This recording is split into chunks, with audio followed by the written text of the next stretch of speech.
اس کا وطن عثمان پور رتن پورہ ضلع دربھنگا صوبہ بہار ہے۔ اس نے نہایت غریب و پسماندہ گھرانے میں آنکھ کھولی۔ شروع ہی سے روزی روٹی کی فکر میں گرفتار تھا، دینی تعلیم سے بالکل ناواقف تھا۔ البتہ اسکول میں کچھ انگریزی تعلیم حاصل کرنے کے بعد روزگار کی تلاش میں دہلی چلا آیا۔ یہاں محلہ نبی کریم میں ہارڈ ویئر کی دکان کی اور بظاہر تبلیغی جماعت سے جڑ گیا۔ کئی سال کے بعد جب کچھ مالی پوزیشن میں مضبوطی آئی تو اس نے کسی اسلام دشمن نادیدہ قوت اور ماورائی طاقت کے اشارے پر پوشیدہ طریقے سے لوگوں کی ذہن سازی شروع کر دی۔ کچھ مدت تک یہ بات چھپی رہی، لیکن جب یہ راز ظاہر ہو گیا تو وہاں کے غیرت مند مسلمانوں نے اس سے سخت باز پرس کر کے اسے علاقے ہی سے نکال دیا۔ وہ لکشمی نگر چلا آیا، یہاں ذریعہ معاش کے طور پر ٹیوشن پڑھانے لگا۔ محلہ نبی کریم کی طرح یہاں بھی خفیہ ذہن سازی شروع کر دی۔ مزید برآں خاموشی کے ساتھ لوگوں کی تشکیل بھی کرنے لگا اور نام نہاد روحانی مجلسوں کا انعقاد کر کے مہدویت کی بیعت کے نام پر لوگوں کو گمراہ کرنے لگا۔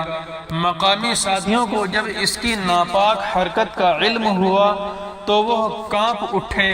انہوں نے رمیش پارک کی بڑی مسجد میں علماء اور عوام کو جمع کر کے اس سے مہدویت کا ثبوت مانگا تو وہ لاجواب ہو کر معافی مانگنے لگا اور تحریری طور پر اقرار کیا کہ میرا دعویٰ غلط ہے اور آئندہ میں ایسی شیطانی حرکت نہیں کروں گا۔ اس نے کچھ عرصے سے مہاراشٹر کے ضلع اورنگ آباد کو اپنا ہیڈ کوارٹر بنا رکھا ہے اور وہاں اسٹیشن کے قریب مہدی نگر کے نام سے ایک نئی بستی آباد کی ہے، جس میں وہ اپنے ماننے والوں کے ساتھ رہتا ہے۔ عام طور پر گھر ہی کے اندر رہتا ہے، نہ کسی سے ملتا ہے نہ باہر نکلتا ہے، نیز اپنے ماننے والوں کو بھی پابند بناتا ہے کہ وہ علماء سے ہرگز بات نہ کرے۔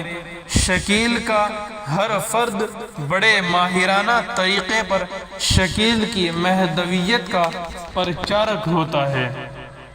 حضرت مہدی علیہ الرضوان مایوس کن حالات میں نئی امید بن کر تشریف لائیں گے اور دنیا سے ظلم و ستم ختم کر کے عدل و انصاف قائم کریں گے اور اس امت کے لیے عالمی سربلندی کا ذریعہ ثابت ہوں گے۔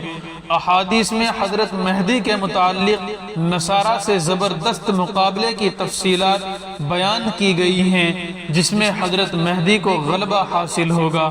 حضرت مہدی برحق کو ایک دن بھی مہدی ہونے کا دعویٰ کرنے کی ضرورت پیش نہیں آئے گی، جبکہ شکیل اور اس سے پہلے جتنے بھی مہدویت کا دعویٰ کرنے والے گزرے ہیں، سب کے ہاتھوں خالی دعووں کے سوا کچھ نہیں ہے۔ شکیل بن حنیف کے باطل نظریات کی ایک بہت لمبی فہرست ہے، جن میں سے یہ بھی ہے کہ شکیل ہی مہدی ہے، وہی عیسیٰ بھی ہے۔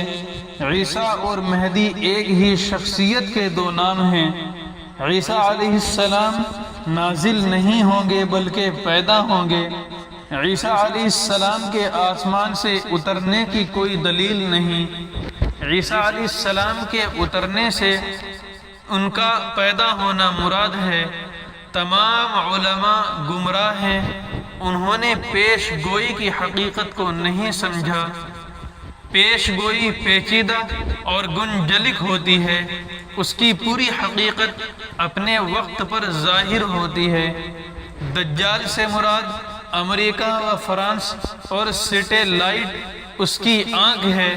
دجال کی پیشانی پر کافر لکھے ہوئے ہونے کا مطلب دونوں ملکوں کے نام ملا کر لکھنے سے درمیان میں کافر لکھا ہوا ہونا ہے، اور ایک آنکھ سے کانا ہونے کا مطلب سیٹلائٹ ہے۔ احادیث وہی معتبر ہیں جن کو شکیل صحیح قرار دے۔ پیش گوئیوں کا تعلق علم غیب سے ہے، اور غیب کا علم صرف اللہ کے پاس ہے، اور وہ اس میں سے کوئی بات بتانا چاہتا ہے تو صرف اپنے نبی کو بتاتا ہے۔ اس لیے ایسی پیشین گوئیوں کی حقیقت کا صحیح پتہ اس وقت چل سکتا ہے جبکہ وہ پوری صادر ہو گئی ہو۔ پیش گوئی کا ہو بہو پورا ہونا ضروری نہیں۔